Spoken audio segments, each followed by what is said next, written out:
Olá, seja muito bem-vindo a mais um episódio do Carreira e Suas Vozes, transmitido pela Rádio Vibe Mundial, aqui no Madrugada Astral e Astral TV, região de Campinas e São Paulo. Hoje eu recebo uma empreendedora do interior de Atibaia e ela tem uma história de resiliência, superação e desafios muito grande para compartilhar com a gente. Sandra, seja muito bem-vinda. Muito obrigada. Primeiramente, quero te agradecer pelo convite. Para mim é uma honra poder estar aqui e compartilhar um pouquinho da minha história. Que bom, eu fico muito feliz que a gente tenha pessoas aqui no programa que têm história para contar, que têm experiência, que têm uma série de situações que para você que está em casa vão ajudar você a se incentivar, a sair de casa, a te motivar a cair e levantar de novo e a continuar trabalhando. Sandra, como é que você descreve a sua infância, os aprendizados que você teve na sua infância e qual que é a experiência que você carrega desse período desafiador na sua vida? Bom, a minha infância não foi nada fácil. Eu morava no sítio, né? Nasci em São Paulo, mas fui morar no sítio. Meus pais plantavam flor. Meu pai, ele era alcoólatra, bebia muito. Então foi uma infância bem difícil. Minha mãe tinha que trabalhar muito para sustentar a gente. Então, assim, eu tive uma ausência de pai, né? E também de mãe. Na verdade, a mãe era presente, mas ela não tinha o contato conosco, porque ela tinha que trabalhar muito. Então, é diferente dos dias de hoje, sabe? Dessa consciência da presença qualitativa dos pais, né? Mas são outros tempos, né? Eles não tiveram a oportunidade que hoje nós temos acesso a terapias, uma série de coisas de informação também, né? Até porque a sua família também é do interior, né? A minha mãe era do Paraná. Ai. E meu pai era de Cotia. Então, né? Principalmente do Paraná, né? Uma região mais distante, sim, né? Sim, As pessoas, elas, em outras gerações, a gente percebe muito isso, né? Os estímulos, eles eram diferentes dos nossos, né? E mesmo porque os meus pais são filhos de imigrantes, né? Então, os pais deles... De imigrantes do japonês, E vieram do Japão sem nada. Então, assim, quando a gente pensa... Eu lembro quando eu estava fazendo tratamento, trazendo meu pai para fazer o tratamento contra o câncer, eu vinha todos os dias com ele aqui para São Paulo. E uma das vezes ele falou, seus filhos são felizes. Aí eu falei assim, sim, pai. Ele falou, porque eles têm contato com vocês. Eu falei, mas por que, pai? Você não tinha contato? Ele falou, não. Porque eles moravam em internato, porque os pais precisavam trabalhar, não tinham condições, não existia babá, não tinha condições, e precisava sustentar a família. E meu pai só via os pais deles nas férias de julho e de dezembro. Eram outras épocas, né?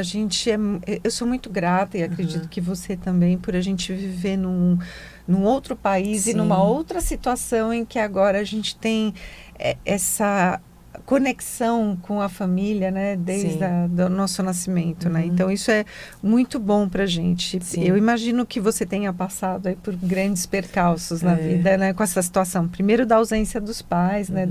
Do próprio vício do seu pai, né? E aí a tua trajetória como empreendedora começou como sacoleira. Sim. Então você não parava em lugar nenhum, né? E quais foram esses principais desafios que você enfrentou nessa fase, Sandra? Bom, começou na época, quando eu era criança, como minha mãe e meus pais não tinham muitas condições de comprar roupa assim, pronta, feita, minha mãe conhecia o Brás. Que parque de diversões, né? Então, assim, a primeira vez que eu fui pro Brás, eu fiquei encantada, porque eu vi tanta roupa. Tinha, assim, várias peças, assim, nas araras, eu achava o máximo. Existia um grande magazine, na época chamava Fred, eu não sei se existe ainda hoje, Acho que hoje não virou um shopping lá, né? Mas antigamente era um magazine. E eu lembro que nós comprávamos, minha mãe como costurava, ela comprava muita roupa, assim, com pequenos defeitos, né? Tipo, um furinho, ou não tinha um botão, ou aqui estava descosturado, sabe, assim. E aí ela costurava e a gente comprava mais barato. E foi assim que eu comecei a usar a roupa feita, né? Mas eu gostava, eu me encantava. Porque na antes época era sua mãe quem fazia as roupas? Não, minha mãe costurava, minha mãe cuidava de flor lá no sítio. Mas para comprar roupa era caro, né? A gente não tinha condições, então a minha mãe ia para o Brás para comprar. Entendi. E como ela costurava, ela via a oportunidade de ver uma peça, às vezes um botão, uma roupa que estava sem botão, coisa que mínima, e tipo, caía muito percentualmente falando, né? Então, compensava mais ela comprar uma peça daquela e ela mesma colocava botão. E ela botão. tinha visão, né? Porque sim, você estava usando uma roupa de qualidade que vinha faltando um botão. Um furinho, descosturou aqui. E às vezes a loja não tem esse... eles nem querem, eles querem vender mais barato e desovar. Exatamente, né? E foi aí que despertou em você a vontade de ser sacoleira? Na verdade, despertou em mim o empreendedorismo, porque na minha época, muitos anos atrás, tinha alpargatas. A gente usava alpargatas e eu lembro que uma alpargatas na época bordada, assim, era caríssimo na minha cidade, caríssimo. E eu sempre quis usar. E aí lá eu aprendi a comprar alpargatas sem nada. E aí eu comprava canutilho, lantejoula, aviamentos e bordava. E aí eu conseguia vender pelo preço de varejo, por exemplo. Vou dar um exemplo, tá? A alpargatas custava pronta R$50, bordada. Eu comprava uma alpargatas por R$5, comprava todos os aviamentos, né? Os botões, as lantejoulas, os canutilhos, bordava. E eu vendia, gastava, vamos por R$5 em matéria-prima de bordados. Isso, o custo, preço de custo sairia R$10. Bem mais em conta, e né? Eu vendia por R$20. Mas, assim, eu achava que eu estava ganhando muito. E ele estava bem mais barato que o mercado. Sem contar que eu poderia customizar de acordo com o seu gosto. Por exemplo, você falava, eu quero uma alpargatas que tenha a cor fúcsia. Adoro fúcsia. Aí eu colocava um detalhe, uma florzinha fúcsia, um cantinho fúcsia. Então, era personalizado. Então, isso era um diferencial. Que delícia, né? Parece até que eu senti o cheiro da calda, da alpargata. É muito gostoso, porque a gente, como adolescente, usou muito, sim, né? Era moda na época, né? Engraçado, então você passou pela época de alpargatas. Eu passei pela época da alpargatas, né? E do tamanco holandês também. Também. Acho que é a mesma época. E isso é muito gostoso, né? Nós somos da mesma geração, né? Poder saber que de uma moda, né? Da trend do momento, que era a alpargata, você começou a ir atrás para poder vender, ganhar dinheiro, mas também realizar o teu desejo de autonomia, né? Com relação ao dinheiro. E aí você passou um tempo vindo para São Paulo, comprando alpargata, voltando para lá, bordando, e roupa sua vida também passou a ser dessa maneira. Na verdade eu comecei a trabalhar, tinha um curso técnico de decoração. E eu, naquela época, procurava naquelas páginas amarelas, sabe? Emprego. Aí tinha uma empresa muito bem renomada, hoje é a Breton, e que estava precisando de vendedora. E eu fui lá fazer entrevista, só que eu era menor de idade ainda, não tinha maturidade para trabalhar com vendas. Aí ele falou assim, por isso que eu falo que é importante a humildade. Ele falou, o único lugar que você pode trabalhar aqui hoje é trabalhar com medição. Medição ninguém queria fazer, porque era muito chato. O que é medição? Medição, você vai na casa de uma casa, vamos supor, a empresa ficava no Lar Center. Aí dava um endereço lá em Interlagos, aí eu ia lá para fazer toda a medição da casa, né? Media tudo, assim.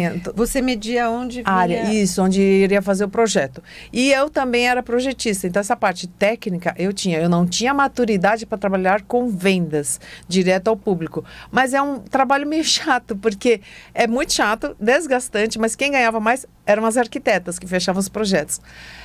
Mas tudo bem, eu estava ganhando, eu estava feliz da vida. E nisso eu já... Não é só isso, Sandra, tem uma questão aí. Nesse momento, mesmo que você não soubesse lidar com vendas ou saber as técnicas de vendas que te auxiliam, né, para um fechamento mais rápido, você estava tendo contato com o público e isso estava te ensinando muito, né? Porque você sendo técnica, você ia lá para medir, mas você também tinha a capacidade de visualizar todo o projeto pronto dentro do espaço, tudo você aprende. Porque eu conheço São Paulo de ponta a ponta. Hoje eu estava falando com motoristas de Uber. Eu conheço todo São Paulo porque eu aprendi a andar. Naquela época eu pegava ônibus, eu tinha que ver no guia 4 rodas, você lembra? Quantos ônibus eu tinha que pegar para chegar no local? Não é que nem hoje, o Uber é muito fácil. Não, né? E o Waze, né? Do Waze, do Uber, é tudo muito fácil, né? Mas a gente estava no trânsito, você tinha que dar conta do trânsito. Sim. Muitas vezes a gente tinha que parar para pegar o guia 4 rodas e começar a folhear, buscar. E não era só isso, tinha um porém no guia, né? A gente virava a página para ver a rua que continuava. Porque o mapa continuava na próxima página.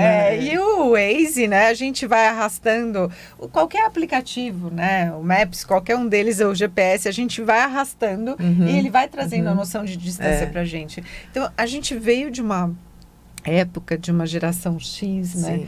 Em que a gente precisou se adaptar com essas mudanças. Foram mudanças muito positivas, né? Que trouxeram excelentes resultados pra gente, porque a gente evoluiu. Quando a gente olha para trás, poxa, que coisa boa, né? E não adiantava ter o guia dentro do carro, tinha que ser o guia atualizado. E como eu andava São Paulo inteiro, então hoje eu tenho referência de tudo. O referencial tudo foi desse aprendizado, porque eu aprendi a andar, fazer todo o caminho. Norte, sul, leste, oeste. Entendeu? E me conta uma coisa, você vinha para São Paulo, comprava as coisas, levava para Atibaia, para sua cidade, para vender. Como funcionava isso? Aí eu já estava trabalhando com decoração e todo mundo falava, nossa, bonito seu blazer. Eu falei, obrigada. Aí ela falou, de onde é? Eu falei, se você quiser eu trago para você. Aí onde eu ia? Olha que esperta. Ela viu a oportunidade de começar a vender e aproveitou essa oportunidade. Isso porque as meninas não conheciam Brás, né? Algumas conheciam, mas elas não tinham, às vezes, tempo de ir. Aí o que eu fazia? E tem que comprar na loja certa, né? Eu pegava, comprava a peça no Brás e vendia para as decoradoras que trabalhavam comigo e as arquitetas. Aí, passando um tempo, eu já estava vendendo o Lar Center inteiro. Eu estava vendendo muita roupa de sacoleira. O que eu fazia? Eu não trabalhava sábado e domingo, então eu pegava, comprava a roupa no sábado e vendia no domingo para as arquitetas lá no Lar Center. Daqui a pouco eu estava vendendo para o Lar Center inteiro. Aí eu percebi que eu estava ganhando mais dinheiro vendendo roupa do que como projetista na Breton, entendeu? Aí que despertou em mim a vontade de abrir uma lojinha. Lá mesmo? Não, aqui em São Paulo já. Já estava em São Paulo. Porque eu estava já ia começar a fazer faculdade. Onde era a loja? Na Joaquim... Não, a primeira loja era na Rua Batatais. No Jardim. Pode falar? Era uma loja, apareceu também naquele Páginas Amarelas, vende-se o ponto. Era um anúncio desse tamanho, assim, bem pequenininho. R$2.000. E a loja era pequena também? Tamanho dessa salinha. Não mais que isso. Como é que você conseguia colocar tudo lá dentro? Eu não tinha muito dinheiro para comprar tanta roupa também. Então, você tinha 2 araras de roupa para vender. Então, só cabia Deus e as 2 araras. Então, eu entrava, eu limpava, eu passava, eu vendia, eu fechava para a hora do almoço, né? Porque é assim a vida. Começa assim. Começa assim para muita gente, né? No Brasil, né? Começa de sacoleira. Primeiro tem que começar de sacoleira, aprender a fazer conta, que é fundamental. É fundamental saber fazer conta, né? É problema de gestão. A partir do momento que você tem um ponto, você paga contador, você paga empresa, você paga impostos, né? Tem que saber fazer conta para aplicar o valor de custo para o valor de venda e ter uma certa lucratividade. Exatamente. Eu sempre falo para os meus mentorados que você pode viver uma experiência, um ensaio, durante 6 meses na informalidade. Depois você precisa buscar a formalidade, constituir uma empresa, pagar impostos, ter um espaço para poder, mesmo que seja na garagem da casa, mas ter um espaço separado, né? Ter uma educação financeira para que você possa dividir as suas contas pessoais da conta, das contas da empresa, né? PF e PJ, né? Pessoa física, pessoa jurídica. Não pode misturar, porque não pode dar problema. Até porque você não tem a noção de lucro quando tudo que entra você passa a gastar no seu pessoal, né? Então você precisa ter essa divisão. É extremamente importante viver isso, né? Eu acho que antes como era tudo mais informal e a gente experienciava muito, né, a questão do empreendedorismo, que não era moda como é hoje, né? A gente fazia por necessidade, porque eu também comecei a empreender, a dar aulas, muito nova, porque eu queria trabalhar e já era a minha formação. Sim. E então a gente vê o quanto mudou, porque se ensina empreendedorismo nas escolas, existem programas, eu mesmo tenho curso de empreendedorismo online, e hoje a questão do online ajuda muito, né? Muito, naquela época não existia. Nossa, demais. A gente tinha que bater em casa. Não, a gente antes tinha que bater de porta em porta e vendendo. Hoje em dia com redes sociais, Instagram, Facebook, o site, você tem acesso, você vende o Brasil todo, o mundo todo.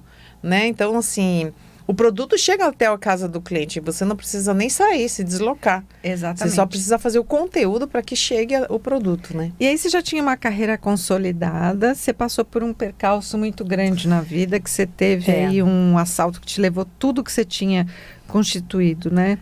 Como foi essa fase e essa experiência para você ter forças para começar tudo de novo?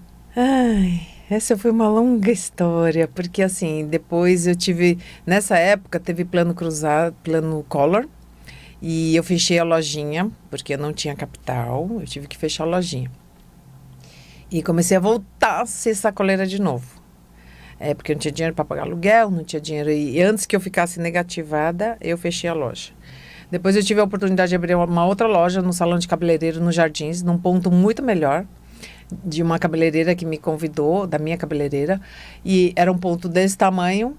Daqui a pouco eu peguei um outro estúdio, aí foi melhorando, aumentando.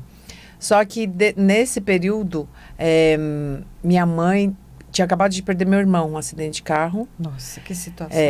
E foi uma situação bem delicada, porque meu pai tinha voltado a beber.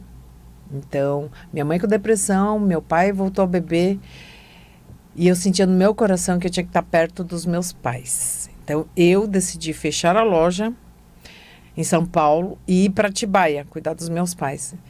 Isso foi uma questão de prioridade. Que ano foi isso, Sandra? Isso foi em 2002.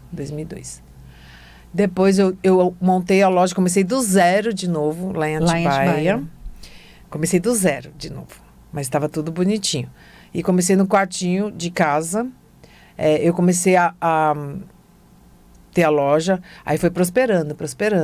Abri uma loja, abri segunda loja, peguei o térreo, a parte de cima, peguei a casa do lado e peguei a casa da frente. Como chama a sua loja? Miyuki. Miyuki, que é o seu sobrenome, né? É meu nome. Meu nome é Sandra Miyuki Matuoka. Então, Sandra Miyuki. Hoje eu uso como Sandra Miyuki, porque às vezes as pessoas têm dificuldade de escrever Miyuki. E aí eu montei a loja lá, isso em 2010, estava bombando. A loja estava no auge do auge. Eu já estava bem conhecida na cidade, no mundo da moda do luxo, porque aí eu já saí do Brás, fui para o Bom Retiro, do Bom Retiro entrei no mercado de luxo. Em que o mercado de luxo ele traz um ganho muito maior, né? A venda ela é muito mais qualificada, né? Porque você vai conhecendo o produto, né? Então, você vai conhecendo o que é seda, você vai conhecendo o que é linho. Antes eu conhecia, mas eu não tinha dinheiro para comprar, né? Então, tem uma marca que eu trabalhei muito. Eu tinha dinheiro para comprar um blazer. Depois eu comprei um blazer e uma calça. E foi indo, foi aumentando. Mas eu gostava de qualidade, eu gostava de um produto de alfaiataria. E aí foi aumentando. Aí cheguei ao ponto de fazer... Você está falando uma coisa muito importante, porque quando a gente precisa priorizar as contas da casa e você quer comprar roupa de qualidade, compre uma roupa por mês, né? E vai fazendo o seu guarda-roupa de uma maneira mais tranquila, você não precisa comprar tudo de uma vez, né? E evite essas pecinhas de moda, Sim, né? Porque a modinha passa, o clássico, ele fica muito. Hoje, por exemplo, tem vários clientes que falam, nossa, esse blazer que eu comprei aqui de você já tem 20 anos. Eu falei, nossa! Que delícia. Eu também tenho umas roupas assim, né? Assim, ai, pena que dura tanto. Comercialmente falando, mas assim, eu fico super feliz, né? Que é um produto de qualidade, né? Mas aí que veio o grande lance. Assim, em 2010, quando eu estava no auge da carreira, eu fui assaltada. Levaram tudo que você possa imaginar, tudo. Acho que só tinha 2 pares de sapato, ainda um pé com pé, que nem era par. Nossa, gente. Levaram tudo. Entraram na sua loja e levaram tudo. Então assim, aquele assalto de porta-mala que quebra a vitrine, levam tudo. Em 4 minutos levaram tudo. Em 6 minutos chegou a polícia, mas já tinha levado tudo. Aí foi o perrengue. Assim, foi aí que eu falo que é o maior desafio da gente. Porque nesse período, eu falo assim, como empresária, a gente pagar o que tem na loja suando, tá? É suando. Você paga, você tem que pagar o que tem no teu estoque, você tem que pagar o que você tinha vendido e o que tinha ainda pendente, né? Com fornecedores, né? E é de surpresa, né? Você não espera por isso, né? Uma situação... Cláudia. Que é de sentar e chorar, você tem noção, assim... nem vou falar, mas às vezes... Olha, quem já teve nome sujo, pode concordar comigo. Você tem um nome sujo, 2 nomes, 3 nomes, 3 protestos, 5 cheques sem fundo, 10 cheques sem fundo, já dá uma dor. Agora, eu vou falar a real para vocês, eu tive 140 protestos no meu nome. Nossa, gente, então, assim, 140 protestos no meu nome. Outro dia eu estava dando uma aula num centro educacional, as pessoas chutaram 80, 30, 20, né? Eu falei, não, 140. Olha, você tinha começado com 5, já é desafiador conviver com aquela dor, né? Porque... Mas posso te falar, depois que você tá no 30, você relaxa. Senta, porque não tem como, porque é uma bola de neve. Quando você tá com o nome sujo, você não consegue descontar cheque, você não tem crédito no mercado. Quer dizer, cai o mundo, entendeu? Eu acredito. E o que te deu força para continuar com a tua loja, abrir uma loja multimarcas, ter o teu nome à frente da assinatura da tua marca? Eu vou te falar. Essa é uma pergunta que fizeram para mim também outro dia. Eu estava dando uma palestra sobre o livro, me perguntaram, nesse momento que você ficou com 140 protestos no seu nome sujo, devendo para todo mundo, o que te motivou a levantar e continuar? Porque começar do zero é fácil, né? Agora, começar do negativo devendo, é muito difícil, é desafiador. É uma situação que, se você não tiver muita força, muito apoio dentro de casa, né? E muita determinação com você mesma, você desiste, fecha e vai embora, né? Outro dia, outro dia até minha filha falou para mim, mãe, o que te levou? Porque no dia eu respondi pro rapaz que fez a pergunta depois da entrevista, eu falei, olha, eu tinha meus filhos para sustentar, eu tinha meus pais para sustentar. Então, assim, eu só pedi a Deus, Deus me dá força, me dá saúde, que eu continuo. E eu vou conseguir limpar tudo. Porque uma coisa é quando você provoca uma situação. Outra coisa, quando você não provocou. Entendeu? Exatamente. Não estou aqui me vitimizando, não é isso, mas... A gente está caminhando a entrevista para o final já. Você escreveu um livro na Arte de Empreender. A Arte de Empreender, isso. Esse livro foi um amigo meu que me convidou para escrever, porque ele falou, a sua história você tem que colocar no livro. As pessoas precisam ver e saber que você começou de sacoleira, porque às vezes você vê uma situação hoje e não sabe o quanto eu já passei. Né? E o que me motivou? E não é só isso, né? Ver você na loja hoje brilhando, dando palestra, dando entrevista, né? Isso é maravilhoso. Então, para quem tiver interesse de conhecer mais a história da Sandra, a Arte de Empreender, gostei muito do meu livro aqui, E na hora em que a gente estava conversando, eu esqueci de colocar aqui na mesa. Sandra, eu agradeço muito o teu momento aqui com a gente. A tua história é maravilhosa. Desejo muito sucesso para você. Que Deus abençoe a sua vida, a sua família, os seus negócios e que você continue brilhando sempre. Amém. Obrigada. Eu posso dar um recadinho? Pode. Bom, sim. O meu recado é o seguinte. Você que tem desejo de começar, ou sonho, né, tem alguma vontade, não desista dos seus sonhos, porque Deus conhece e Deus tem propósito para todas as coisas. Hoje eu vejo na situação, qualquer situação que a gente passe, que nós passemos, a gente tem que escolher, ou você se faz vítima, ou você escolhe ser vitorioso. Então, escolha ser vitorioso porque para tudo Deus tem um propósito. E todos os acertos vêm de Deus. Com certeza. Para quem quiser te seguir, quais são as suas redes sociais? É @SandraMiyuki-Boutique. Que delícia. E se você gostou de conteúdo assim, me segue nas redes sociais para que você continue acessando @CláudiaCardillo Oficial.